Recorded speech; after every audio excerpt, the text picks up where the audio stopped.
Shalom, peace, salam. God willing, we can have these words mean something here and they can resonate, because right now there's very little peace and there's very little shalom. And so we must reconcile our desire for peace with the war that is coming. Have no doubt whatsoever that there is a war coming, and it will be a devastating war for anyone and everyone involved. My name is Amir Katz, and I send love from my home in Israel to the world at large, whoever's listening. It is 1 week since gunmen, terrorists, psychopaths poured out of the Gaza Strip and caught us unaware and massacred 1,300 Jews. This is not an easy thing to say, and I'm still struggling in my heart and soul with the implications of what happened and how many lives and how many children and how many kidnappings and how many rapes and how many murders took place over the week. Too many. One is too many. And so 1,300 is just a number like 6 million that is almost inconceivable. This is the hardship that my nation faces, and I've spent the day today, since I managed to punt my daughter off on friends and she has a play date, listening to lectures and brilliant minds and historians and intellectuals sharing ideas about this place that I call home, that I love.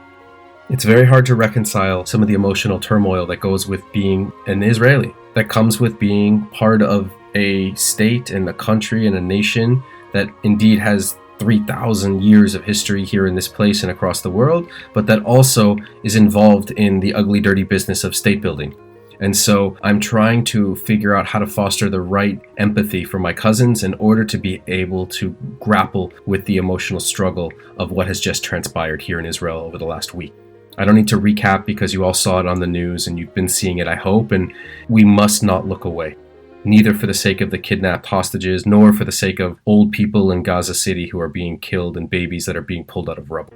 It's all horrible. First of all, we need to agree on that much, that dead babies and dead old people, no matter whether you're Palestinian or Israeli, is a catastrophe. And those of you cheering and celebrating dead Jews in Istanbul, across the Arab world, should be ashamed of yourselves. And what does that say about you as a people who have to celebrate the massacre of civilians from your enemy in order to prop yourself up? You are a cursed people who cheer for the death of the innocent. But it's also a reality. And so we have to get beyond the emotional heartstrings that pull us to one camp or another and force ourselves to sit down at some hypothetical table of reconciliation in order to talk. Tahadiyya. Because I have a very profound relationship to my homeland as a Jew, and I will not deny that my Palestinian cousins have the similar, but albeit completely culturally distinct, longing for a homeland. Ard in Arabic is a very profound concept, and I in part have to attack my cousins, and I also have to substantiate some of their longing, because I can empathize with that desire to be free. Liot am chofshi be'artzenu, to be a free people in our land, is something that I can enjoy and my friends cannot.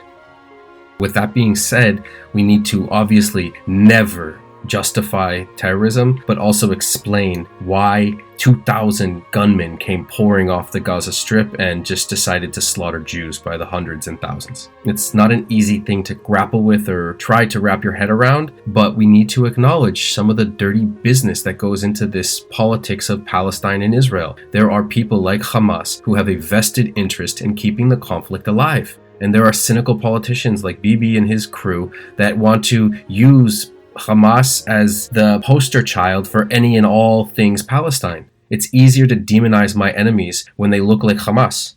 And it's a lot harder to acknowledge the legitimacy of regular, normal Palestinians when you're busy supplanting their legitimate claims with those of a psychopathic organization like the Hamas. These are the struggles that we must dance with and reconcile in order to be able to come to some equanimity of narratives that allows us to see this conflict for what it is. It's horrible, but again, my Israeli state does amazing things. We create life and science and nature and combating climate change and promoting human well-being around the world with our science and technology. And yet, right underneath our nose lives 2.3 million Palestinians in the Gaza Strip that live in an inhumane, insufferable condition that is just undescribable. It's not indescribable. It must be described because it's their reality. They deserve to have it described. And so on one hand, I love my nation and I love Israel and I love what we've been able to do. And I love my army for keeping me safe because I'm not out there in Miluim reserve duty and I'm not there on the front lines fighting. I'm a liberal tour guide who gets to talk to a microphone right now because I have no work and try to rationalize and grapple with these complex dichotomies. I love my nation, and yet I want us to own our dirty laundry. I fear Hamas, and I also cynically disdain the Palestinian Authority that squandered any and every opportunity they've ever had to represent the Palestinian people with a little bit of dignity and drive home the peace treaty that everyone seemingly longs for and yet has been elusive throughout the ages. These are the issues that we must grapple with, and it's a painful ambivalence to acknowledge that the state that I love and call home also has dirty laundry, and that my enemies aren't all Hamasnikim, psychopathic jihadi terrorists, but there's certainly plenty of them. And so how do I both empathize with my Palestinian neighbors who desperately want a land and to be free in their idea of what Palestine could be, might be, while at the same time trying not to let it be the demise of my beloved Israel? It's a tough juxtapose. It's impossible.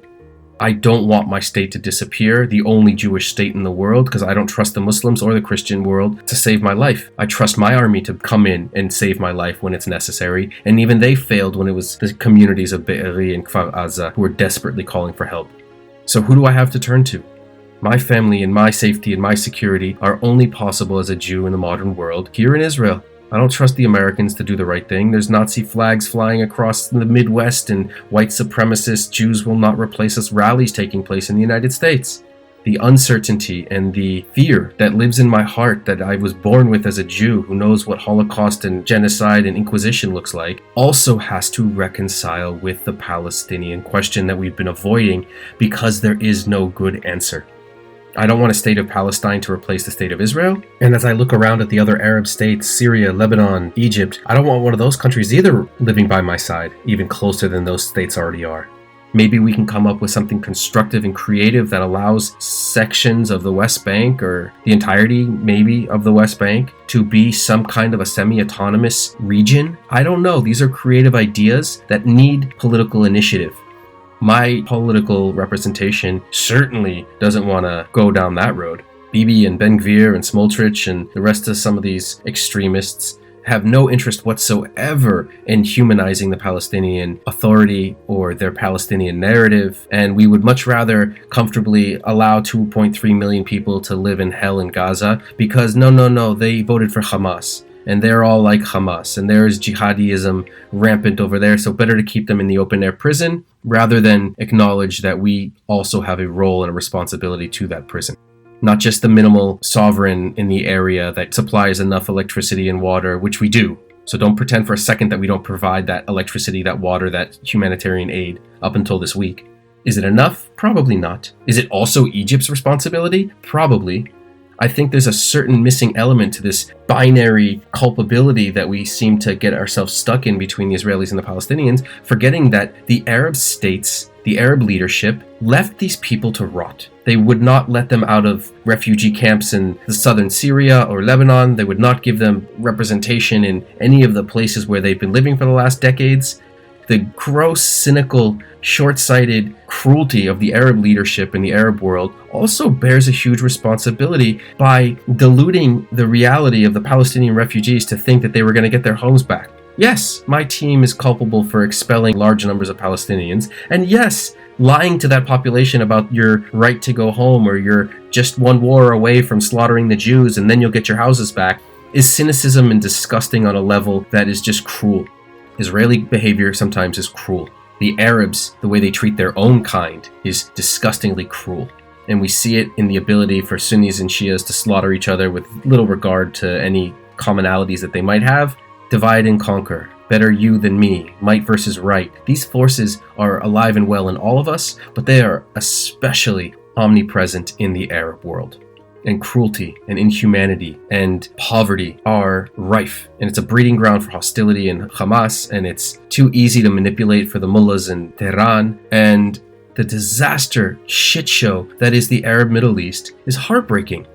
Can you blame me as a Jew and Israeli in 2023 for wanting to barricade myself from this madness?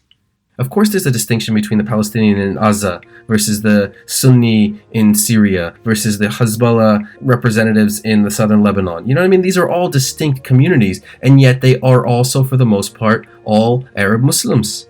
And as a collective, I want nothing to do with this population. They terrify me. Their wars with each other are horrific, let alone what war might come upon me as a Jew in their hands. God forbid these people get control of a large enough swath of the world to be able to impact more than they already do. It's terrifying.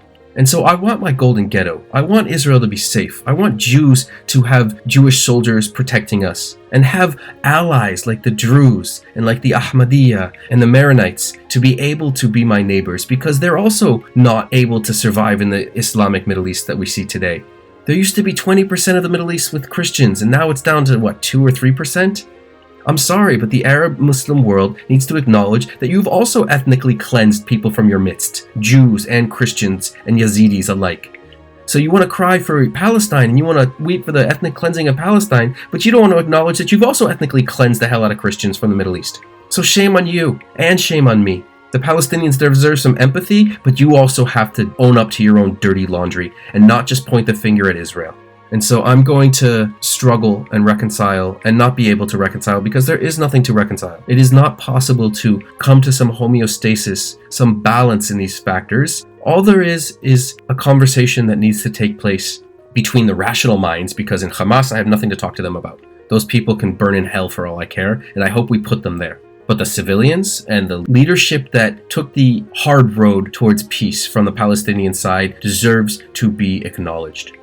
Yasser Arafat can go to hell. But the fact that the PLO was willing to say, we will relinquish our claim to all of Palestine, we will negotiate in good faith, albeit they negotiated with two tongues and spoke peace out of one side and built suicide vests out of the other, so they can also go to hell. But nonetheless, there have to be voices coming from the Palestinians with whom we can debate and discuss and converse and potentially cohabitate. People like Hamas need to be wiped off the earth. Leadership like Arafat needs to be brought down from within. The Palestinians need to acknowledge their own corruption, and their shameful leadership is their making.